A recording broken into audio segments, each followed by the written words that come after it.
Welcome back to this ILT, Institute of Lutheran Theology, Word at Work course on the Ten Commandments. This is the third of our 6 sessions as we work through tonight the fourth and the fifth commandments. We will be making use of both the Bible and the Small Catechism and encourage you to use your own copies of that. However, all of the key passages that you need will also be on the screen as well. Now, in this session, we move from what is called the first to the second table of the commandments. And table just comes from the word tablet. The 2 tablets or tables Moses brought down from Mount Sinai, as it is described in Exodus. Now, when we talk about moving from the first to the second table, obviously we don't know what was actually written on either of those. It's not a historical kind of distinction at all. It just highlights a little shift in the content or the focus of the commandments at this time. And that is that the first table or tablet with the first 3 commandments that we've already dealt with here all have to do with our relationship with God, what people sometimes call the vertical relationship. So we heard about God's decision for you to be your God and how that calls out from us fear, love, and trust of God above all things. We heard about how to use God's name and how not to use God's name, and the call to remember the Sabbath day, chiefly to hear God's word, but also, of course, to rest and to relate, to have recreation together. Now, with the second table, 4 through 10, we move more to a concern of what's sometimes called the horizontal relationship, how we deal with our neighbors, with one another. And as you just think about it, of course, these commandments tend to relate more to the first use of the law. Remember, we talked about it in the first session. The first use is to keep order in society, to allow us to live together safely and in harmony. And so as we talk about dealing with our neighbors, the first use of the law is really primary here. But you'll also note that with every one of these, we'll feel the second use of the law as well. The way that the law accuses us of our sin, exposes all the ways that we fall short of the standard of God's perfection. And as you remember, the goal of that, of course, is to make us despair of our own righteousness so that we are driven to Christ to seek mercy and forgiveness. Because that, of course, is the only solution. And as long as we cling to any notion of our own ability to do that, we're in trouble. And so the law just drives us and pounds us and hammers us until finally we are driven to Christ alone. So as we move into the second table, I'm just wondering what it means when we say that someone holds an office. It doesn't mean a room with a furniture, a desk, a computer, and a bookshelf in that nature. Rather, when we talk about holding an office, it has to do with an office like governor or the mayor of a community. It's a position of authority, but also of responsibility. It's someone who is given a particular job to do and the authority to do that job, to carry it out. So it has to do with this sense of responsibility and power or authority. So if you think about office in that sense, who do you suppose holds the highest office in the world? Yeah. Well, no, God's the creator. Not within creation, within what God has created. Yeah, well, probably not. The Pope. We normally think President of the United States, maybe the Queen of England, someone who's got a lot of worldly authority. That sort of seems to make sense. But Christians insist that the highest office in all creation, again, not God who is the creator, but within what God has created, the highest office of them all is parents. parents hold the highest office. Why do you suppose we would say that?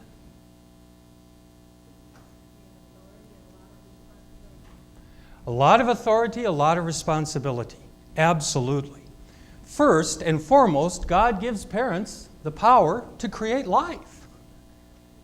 Create new life. God has invested that creative power of His in parents. But then once that life is created, parents bear all the responsibility to provide the necessities of life. Parents are responsible for doing most social training, you know? That's why you force your kids to sit down and write a thank you note to grandma when they get a birthday present. You know, please, say thank you. You drive home that sense of what it means to be polite and respectful and thankful in society. Parents, above all, teach responsibility. And so you maybe get an allowance or you earn an allowance or you have to do your household chores and you don't go out and play until you do your homework, and the whole business about teaching children to be responsible. Parents, of course, provide food, shelter, clothing, absolutely everything that kids need. You know, and for confirmants who might be seeing this, when you're in your teen years, that's significant, you know.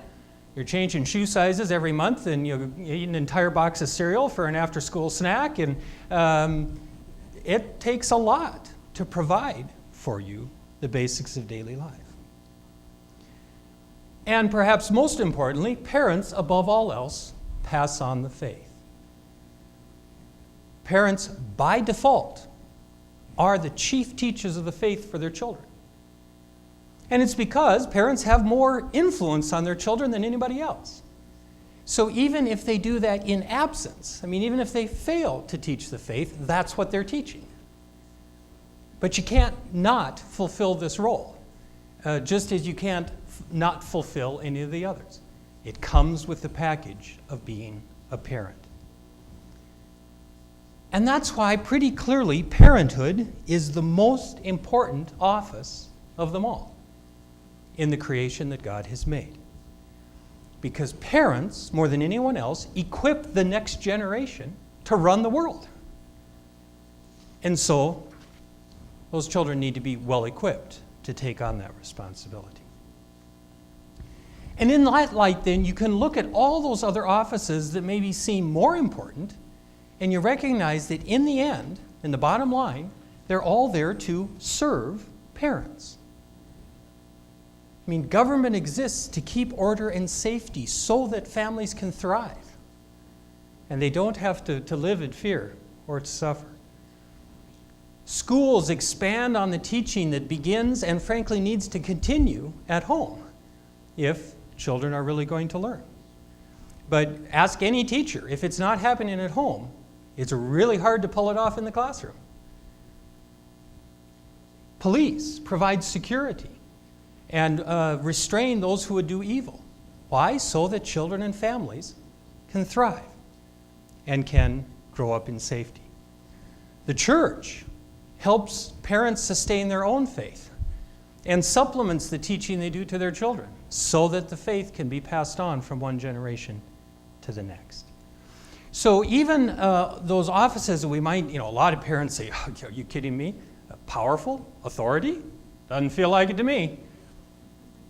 But when you look at it from this Christian point of view, you can see that, yes, that's the most important office, and all those others exist to serve the office of parent. And here I think for confirmants, it's really difficult, I think, even to imagine how difficult and frustrating and scary even it is to be a parent. It is an awesome responsibility. And you guys don't come with instruction manuals, You got to figure it out as you go along. It'd be really nice if you did, actually, but you don't. And that's why all this other support for parents is needed, because it's that big a job. And you just have to figure it out as it goes along. Well, it's because parents are so vital, so important, that God commands us to honor them. Honor your father and your mother. If you have your Bibles open, you can turn to, actually first, before we do that, make sure we understand what this means. What do you suppose that word honor means? What does it mean to honor your father and your mother? Again, if we're going to do it, we should know what it is. It includes respect and obey in a sense is a part of respect. I think the other piece is love. To love your parents, care for them, help them, be loyal to them, and then respect them. Listen, obey, follow what they tell you to do. Now, honoring parents is so important that God attached a promise to this commandment. It's the only one of the 10 that has a promise to it. And here now, if you have your Bibles open, you can turn to Exodus chapter 20 and look at verse 12. What is the promise that God attached to this commandment? Exactly.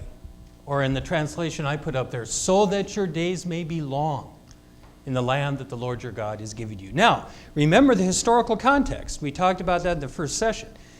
Israel has just been liberated from Egypt through the Passover, the Exodus, the splitting of the Red Sea.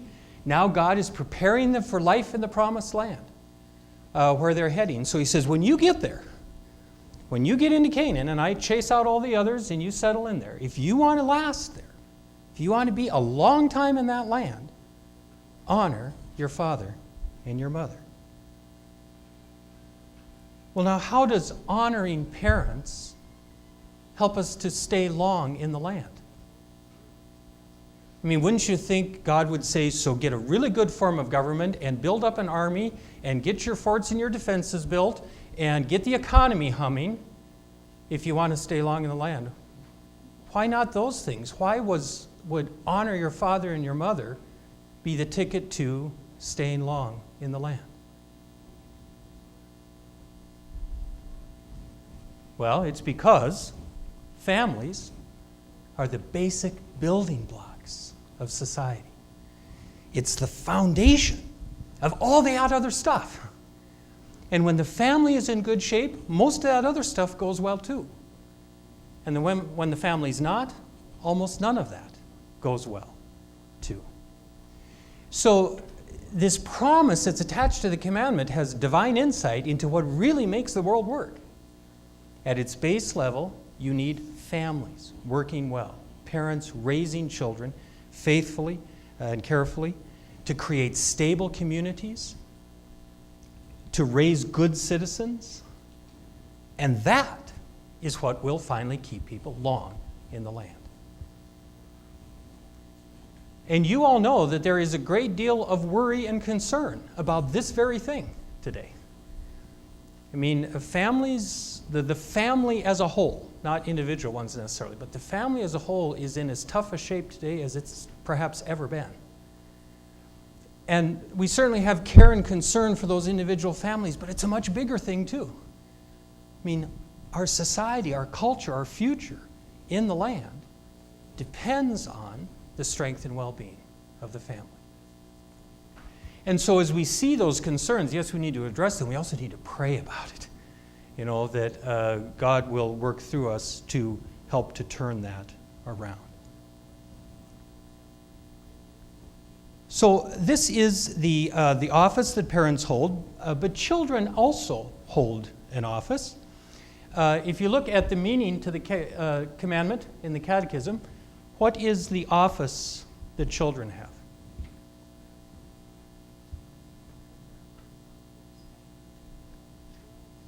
Yeah. Not to show contempt for or anger their parents, but to respect, obey, love, serve, and honor them. So if parents have authority over, children have the office of living under the authority of their parents. Not to rebel, not to anger them, not to despise them or disrespect their office, but to love, obey, serve, honor. So you can see here that this fourth commandment sets up a very nice, neat, interdependent plan. Parents are in authority, children are under that authority. Parents have the responsibility to raise their kids to be good citizens and faithful believers. Kids have the office of listening to their parents and learning from them. Anybody see a problem here?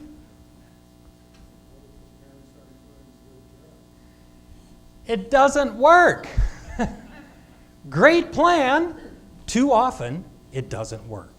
Sometimes, of course, a lot of times it does, but too often, it just doesn't work. And the reason is simple. Parents and children alike are sinners. And because of that, they regularly abuse their offices rather than fulfill them. I mean, parents abdicate that responsibility. They don't take seriously the job of raising their children. Or, on the flip side, they turn into tyrants or dictators, rather than encouragers and setting proper boundaries for their kids.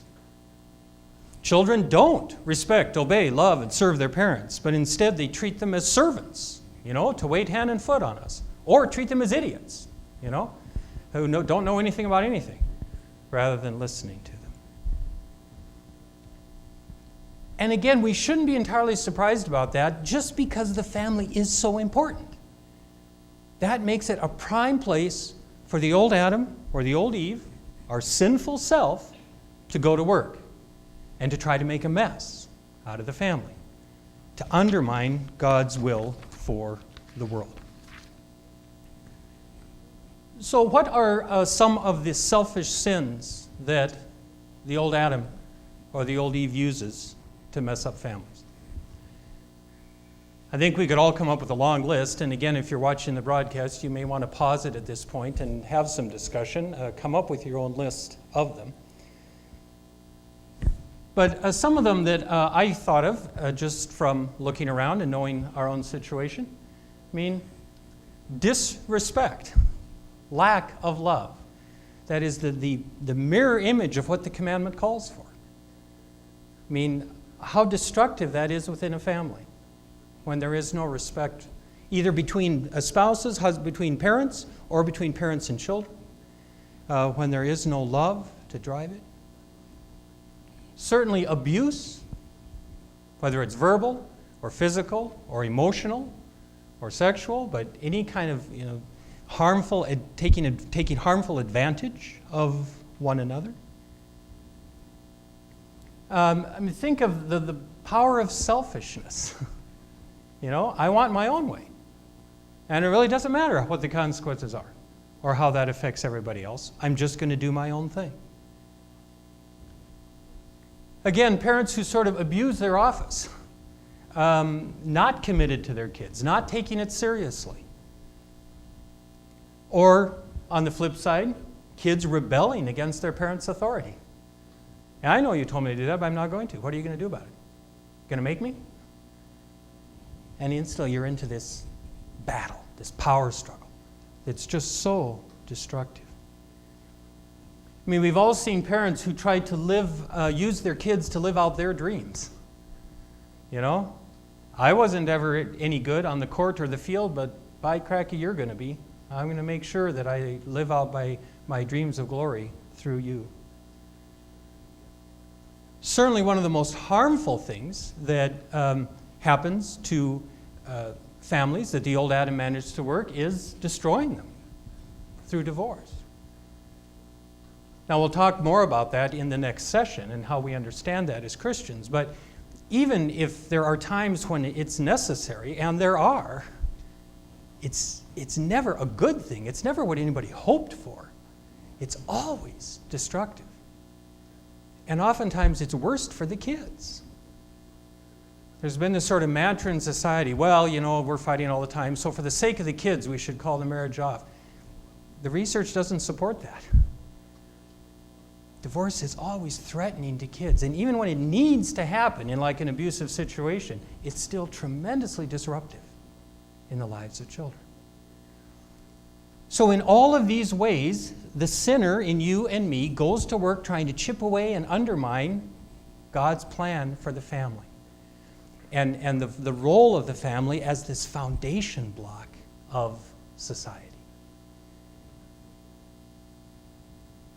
So endless troubles arise when children or parents don't fulfill their offices in the family. So then what? When the family isn't working according to the neat interdependent scheme that God has set up, then what does the commandment say? Well, there are at least four responses to these kinds of situations. Four ways that the commandment addresses the reality of families that are not working as they should. First, there are no loopholes. The commandment is not very flexible.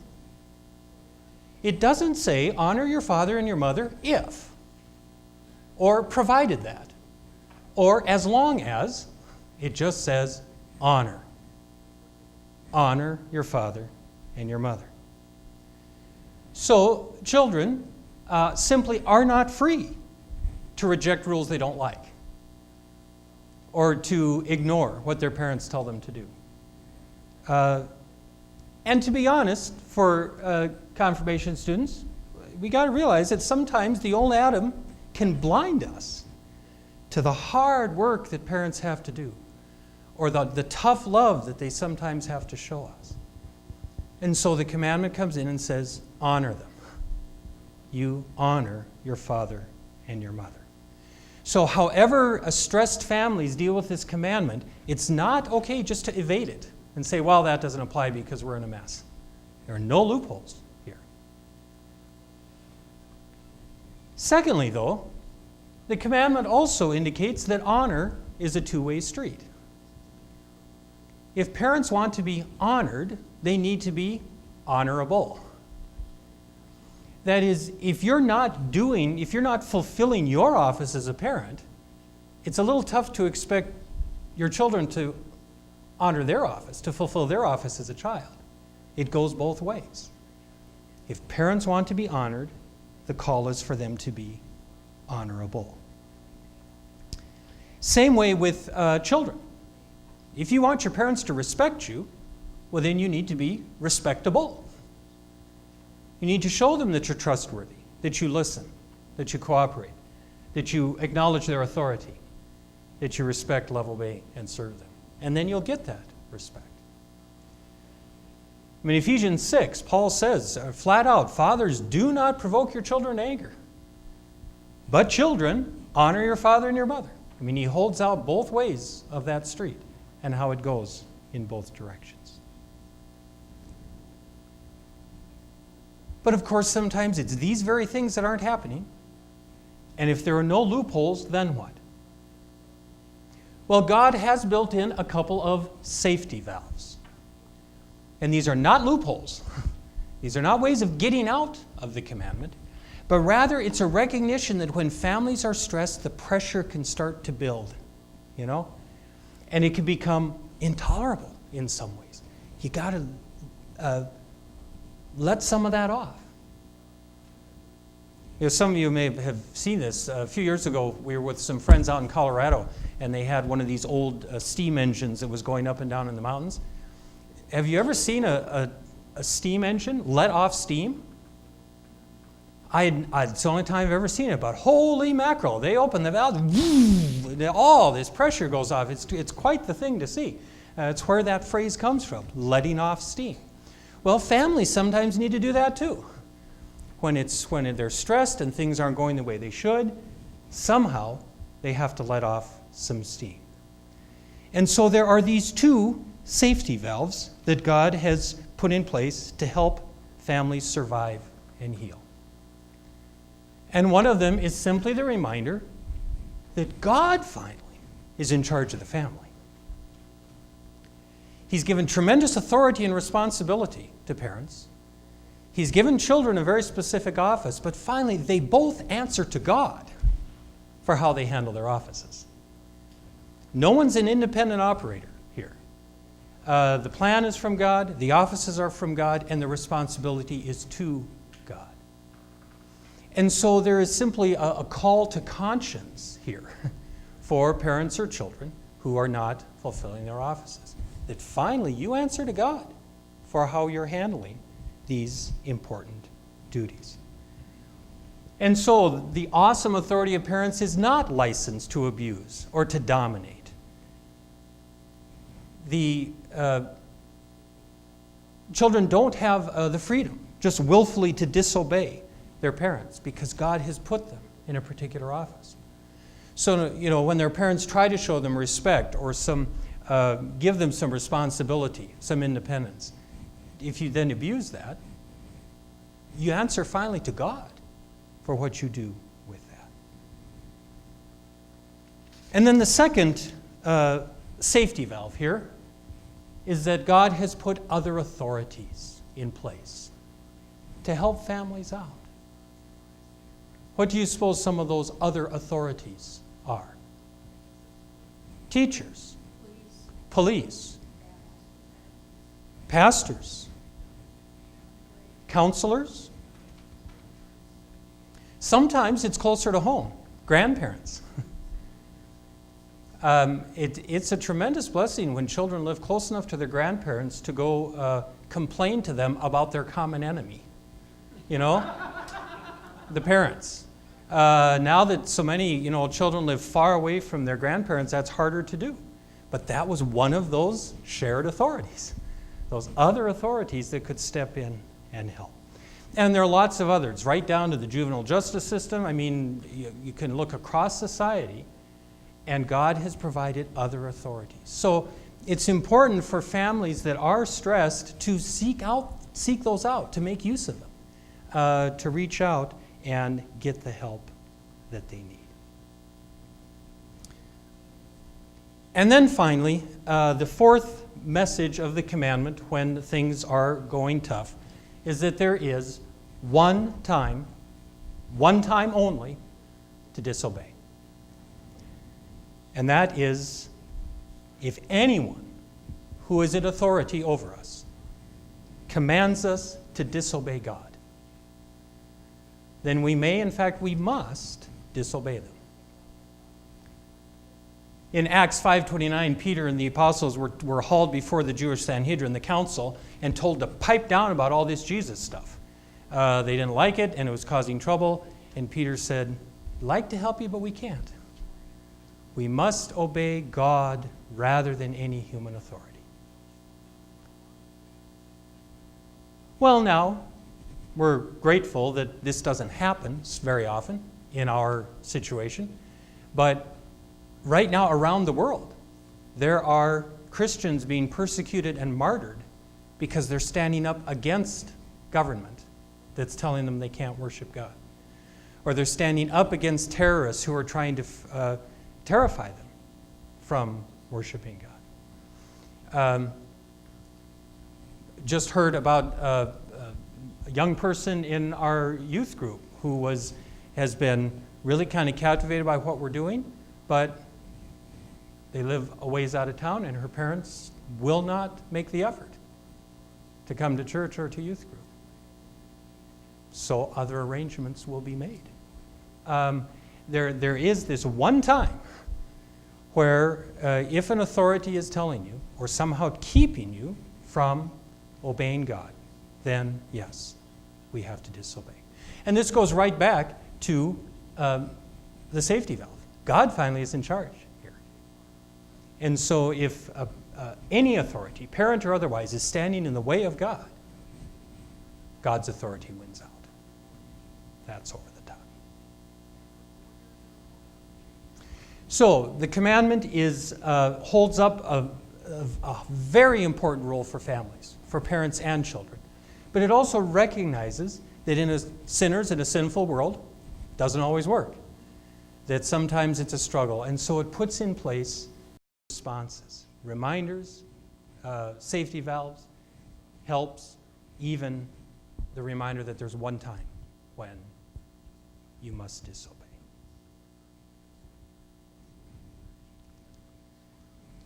So the fourth commandment protects us at home in the family. When we move to the fifth, it protects us when we're out in the world. And what is that? What's the fifth commandment? You shall not kill. Now, I expect that you, like me, can hardly imagine actually killing someone. You know, sometimes we'll get mad and I'll say, all right, you know. But the thought of actually pulling the trigger or putting a knife into someone else, it's like, oh, I mean, we can't even imagine such a thing. And when we hear about it in the culture, we recoil from it because it's just over the top. And so if there are any of the 10 commandments that we might say, I've pretty much got that one down, let's move on, I think this would be it. There aren't that many killers among us. Thank the good Lord for that. But of course, this commandment does apply to us in ways that we may not have thought. And it is necessary for it to be there even for us. Again, we've talked a lot about the old Adam or the old Eve. And this is our sinful nature that is a part of us. What's the chief characteristic of the old Adam or the old Eve? Selfishness, self-centeredness. Me, myself, and I comes first. And so that instinct that we have, that nature that we have to be totally self-centered, wants my way sometimes at any cost. I mean, in the end, I want to be my own God. And so I'll try to deny and reject God's promises to be my God. Well, if I have those kinds of delusions of grandeur, if I want that kind of control and power over my life, then without God's laws, even the law against killing, the old Adam would be out of control. I mean, it includes killing. You know, think of the possibilities. You've got that irritating neighbor, you know, who's got 4 cars in his front lawn and won't spray the dandelions and, you know, parties with loud music until 2 o'clock on Saturday night. I'm just tired of it. Solve that problem.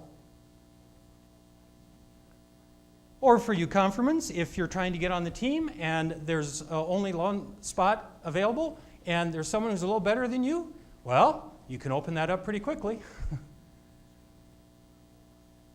Or if there's some girl or boy at school that you have your eye on, but they're already going with someone else, well, could create a space for yourself to come in and comfort them in their grief just by knocking off the rival, you know? I mean, in a way it sounds silly. It's like, oh, good grief. Come on. Who would do that? And yet, without the law there, based on God's law, what actually would prevent us from doing that? I mean, even with the law, some people are not prevented from doing that. So if the law weren't there, restraining most of us, just think of the chaos, the anarchy that would result from that. And if you think that I'm exaggerating this, just go somewhere where you have the chance to watch preschoolers at play. These sweet, innocent little darlings, until you take the toy that they've got, or the one that they had, or the one they want next, or the one that's in their general vicinity. And it's pow, whap, wah, you know? I mean, it's the law of the jungle. And it's only as you have all these adults saying, now, no, don't hit, we don't kick, nope, we don't hurt, you need to share that, nope, we don't do it, nope. That's the only thing that puts a lid on that. That's the voice of the law coming in to start to put restraints on that selfish nature. And without that, without those restraints, nothing would stop it. So the truth is that the only reason we don't hurt and kill one another when it serves our purposes is that the law has been telling us over and over again all our lives long that you can't do it, that you dare not do it. We've been conditioned to understand how wrong that is. But without the law to tell us that, there would be very little to stop it. And without that, nobody would be safe. I mean, it would just be open season. And you know, as you think about the news, that is exactly the case right now in way too many places. Especially you think of the inner cities, where it is dangerous just to walk down the street. Or you walk into a neighborhood wearing the wrong colors, and you just paint a target on your back. Life becomes cheap, and it's an anarchic, dangerous situation. When the law breaks down, nobody is safe, even from killing.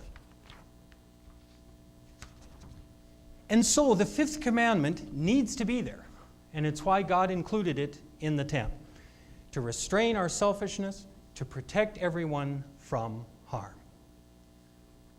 And so in that concern, the fifth commandment forbids every kind of killing.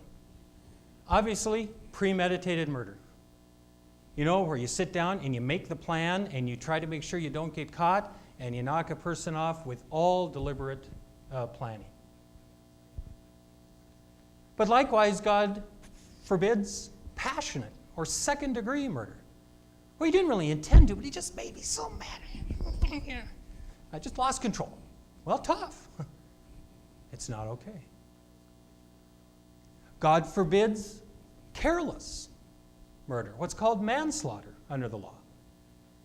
If you go down to the local bar and get yourself all lubricated up and climb behind the wheel of the car and you run somebody over, it's no excuse.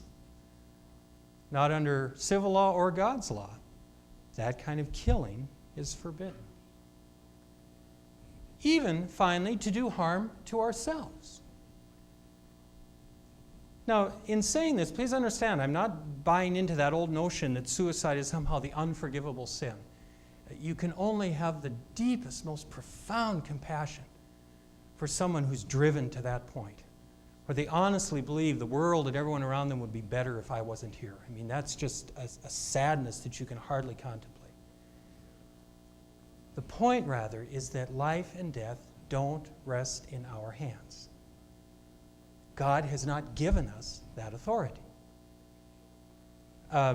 With the rare exception of self-defense or of in defending the neighbor in war. I mean, there are a couple of rare occasions. But by and large, it's just not in our authority to do that. And this is why I think the movement, it's kind of quieted down now. For a while, it was very much in the news. But the push towards approving physician-assisted suicide is such a huge ethical, moral issue. It's portrayed as merciful. I don't think it is. It's tempting people to do what God has not authorized them to do.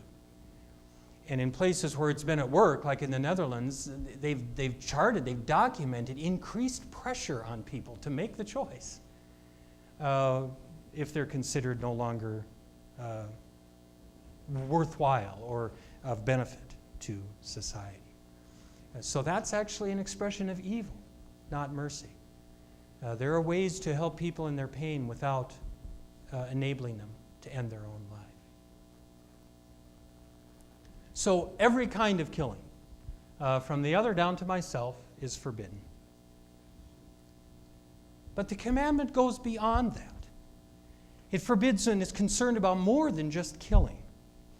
If you look at the meaning in the Catechism, we should fear and love God so that we do our neighbors no bodily harm nor cause them any suffering, but help and befriend them in every need. Where in there does Luther mention killing?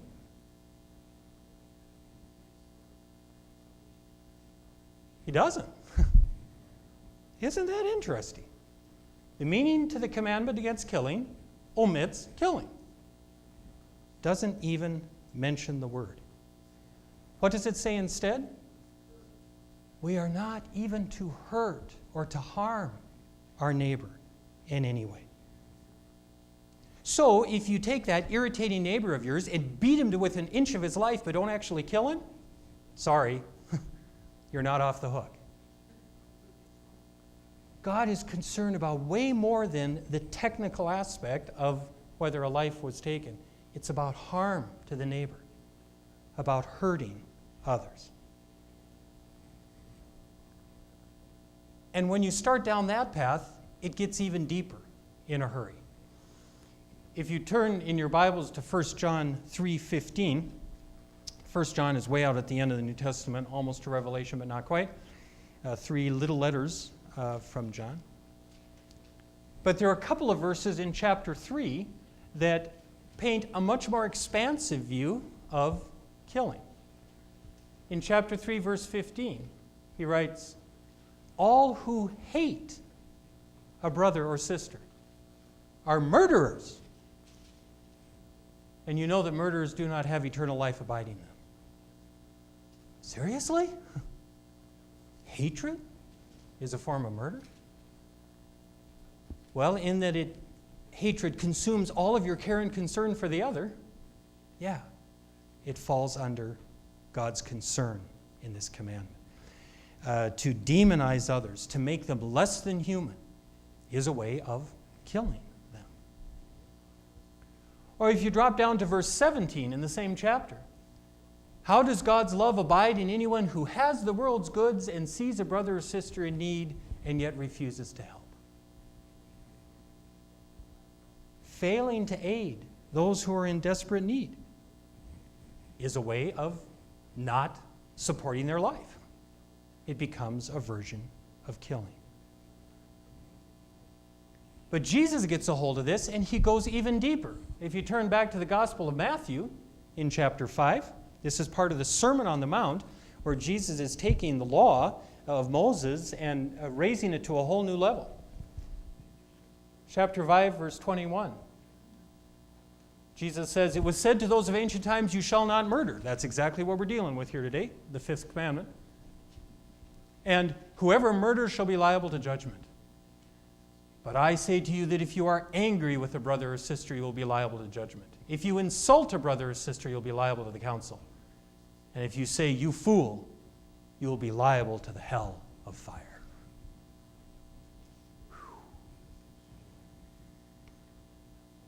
So Jesus lists 3 ways of killing here that shed not a drop of blood. What are they?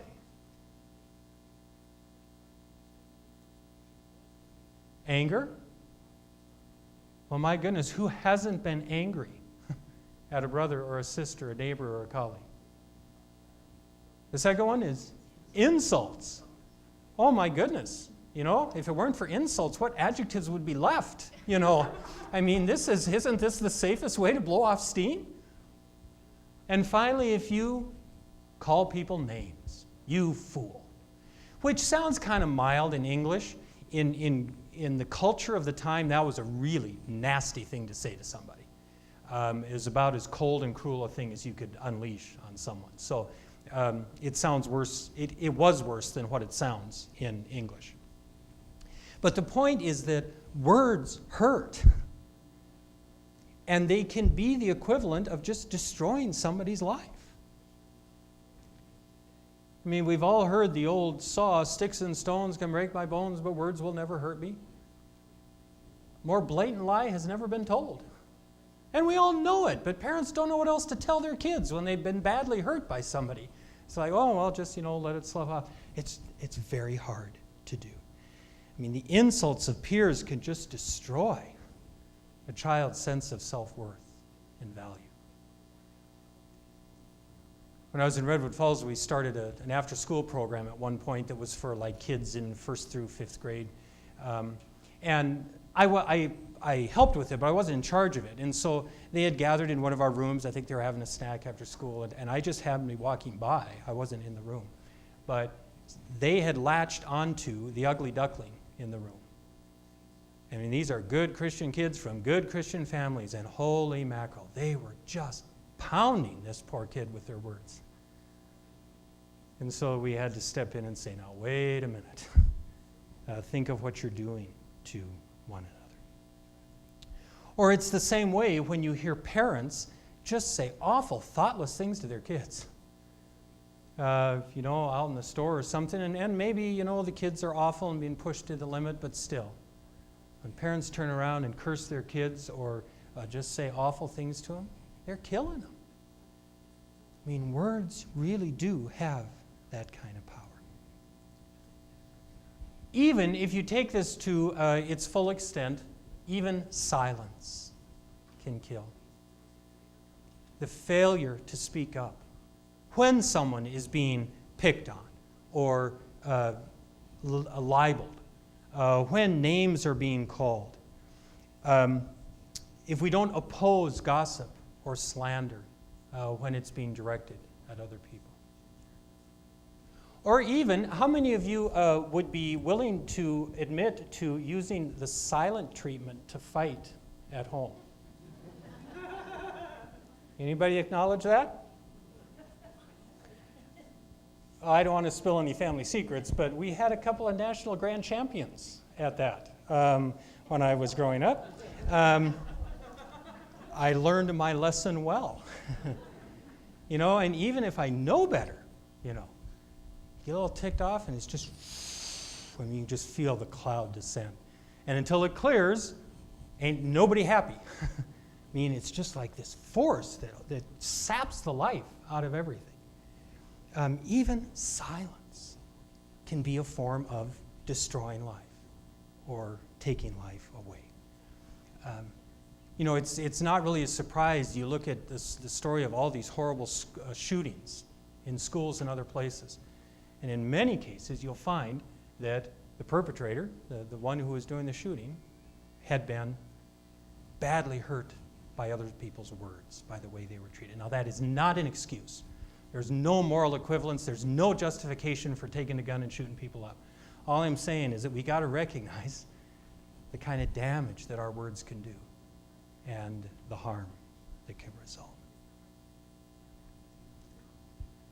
So we started out thinking that if there's a commandment that maybe we can say we've done okay with and that we could zip by, this would be it. You get to the bottom of the list, how many of you can say that you've kept the fifth commandment? Yeah, me either. The breadth of it makes it impossible to avoid. The way that Jesus takes and just runs with it means that it gets all of us at some level or another. And here again, we see the two uses or the two functions of the law at work. In the first use, the commandment against killing helps us to live safely. It's why most of us can say, no, I've never killed anybody. Good! That's what we hope for. But the second use of the law just goes after us, keeps raising the bar. Well, I haven't killed anybody. What, have you had hatred in your heart? Have you said something hurtful? Have you kept your trap shut when you should have spoken up? Until finally, we all have to say, Lord, have mercy on me, a sinner. Forgive me for how I have failed. So the law exposes the depth of our sin, that all have sinned and fallen short of the glory of God. But, as we noted at the end of last session, all of these commandments have both a positive side as well as a negative side. So if you go back to the meaning, what is the positive side of this commandment?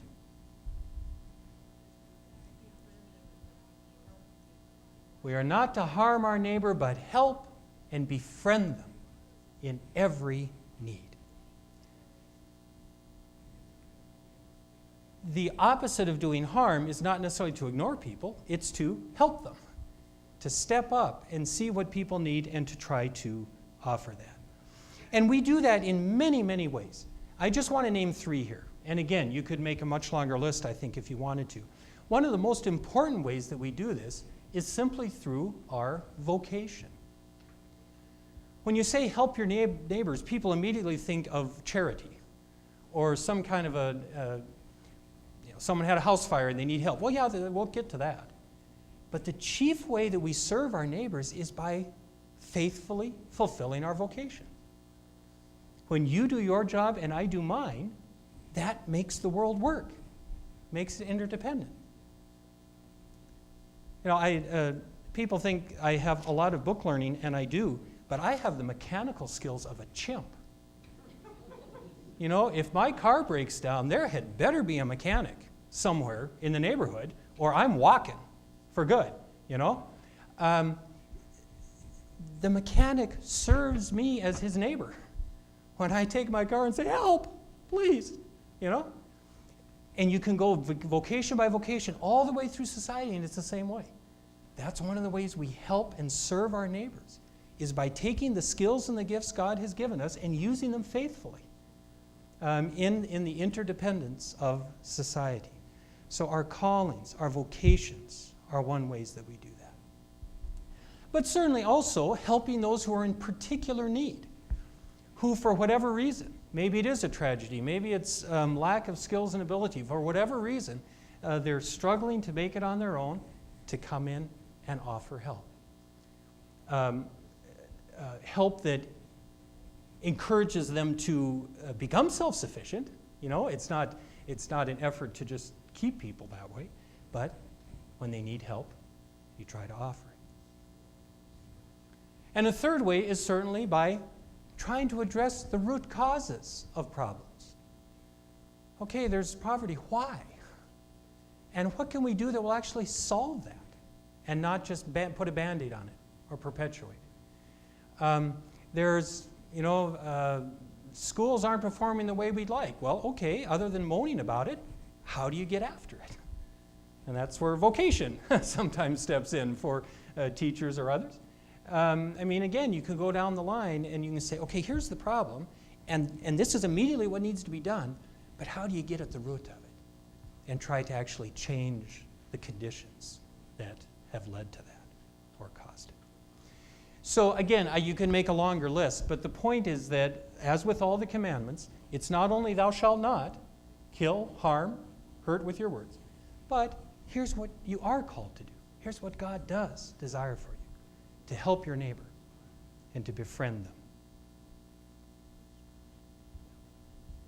Now, before we close here, we talk a lot in the Catechism, particularly, about neighbors. And so we should just take a moment here, and it's especially true in the second table. There's a lot of conversation about our neighbors. So it should take just a moment to be clear about what we mean by that. One of the first years I was teaching confirmation, I sent home a little assignment for the kids to do during the week, and it was just one question. I asked them to just write a paragraph about it, and it was something about your neighbor. And one paper came back, had one sentence on it that said, "I live in the country, I don't have any." Well, she got high marks for literalism. True, no one was living across the road or on the same section. She had no neighbors. But that's not the idea here. Rather, if you remember Jesus' parable of the Good Samaritan, we actually read the introduction or the episode that led to Jesus telling it in one of the earlier sessions. A lawyer got up to ask Jesus, how do you sum up the law? And do you remember Jesus' answer? 2 things. Love the Lord your God with all your heart, soul, mind, and strength, and love your neighbor as yourself. And Jesus said, great answer. Do this and you will live. And the lawyer should have quit while he was ahead. But he got a little nervous. What could that mean? And so he said, so tell me, who's my neighbor? And Jesus told the parable of the Good Samaritan. Now, that's very familiar. I think you all know how the story goes. But what we sometimes don't realize, just because we're too far away from it culturally and chronologically, is that a Samaritan was despised by Jewish people. There's a long history behind it, but basically they looked at them as half-breeds and heretics. The Jews wanted nothing to do with Samaritans. And Jesus is speaking to a Jewish audience, so you assume that the guy that gets beaten up by the robbers and is lying half dead alongside of the road is Jewish. The Jewish priest and the Levite, sort of, lay staff member, temple helper, come along the road and carefully walk over on the other side. No pastor's favorite parable. We don't come off looking very good. But their fear is that if he's dead and they touch him, it'll defile them. It'll make them unclean and they won't be able to serve in the temple. So rather than meeting the man in his need, they're more concerned about their own purity under the law, and they pass him by. Well, of course, the one who stops to help him is a Samaritan. And we've just taken Good Samaritan into our language to mean a good Joe. You got the Good Sam Camping Club, the Good Samaritan Award, and no concept that this Samaritan had to overlook deep, abiding hatred in order to minister to this man in his time of need. The honest truth is, if that Jewish man had been conscious enough to know what was happening, he would literally have preferred to die than to be helped by a Samaritan. I mean, there was a huge, almost sacrifice for this Samaritan to stop, care for that man, take him to the inn, pay very generously for whatever help he needed. Well, that parable, and when Jesus finishes with the parable, he says, okay, back to the lawyer. Now, who was a neighbor to the man in need? Turns the question around. The lawyer asked, who is my neighbor? Jesus said, tell me, what is a neighbor? Who served as a neighbor to the man in need? And that's what tells us how we define this term in terms of the faith. A neighbor is defined by need. Not by geography, those who live close by, not by nationality, not by ethnicity, but by need. And here, please understand, I don't mean needy. I mean, this is me when my car isn't working. I mean, someone who needs something, who needs the help of another, that is your neighbor. There was this little human interest story in the news a couple of days ago. Some of you may have seen it, where there was a guy whose wheelchair was broken, and he couldn't get any help at the VA. So a couple of workers at a Lowe's store stayed after work to fix it for him. That's neighborliness in action. They saw a neighbor in need. They had no obligation to do it. They had no particular connection to the guy, but someone was in need, and they met the need. So our neighbors are defined by those who need some kind of help from someone, not geography or nationality. And so whether we know people or not, whether we like them or not, if there's a need to be met, we're called to try, within the gifts God has given us, to meet them. It's why churches like ours send money all over the world for mission work. These are people we've never met, never will meet. They're our neighbors. Because they're in need. They're in need of the gospel. They may be in need of education in English and how to speak English well, like Dorothy's going to do in January in India. It may be that they need food, clothing, and shelter. But they become our neighbors because they have crossed into our sphere and they have a need, and God has placed us there to try to meet it. So as we continue through this second table of the commandments, just always keep that in mind. And when we're talking about neighbors, it's not just the people next door or across the street, but it's this expansive view of all of God's creatures and the way that He calls and equips us interdependently to try to care for them. And with that, we will call it to a close and pick up next session with the sixth commandment.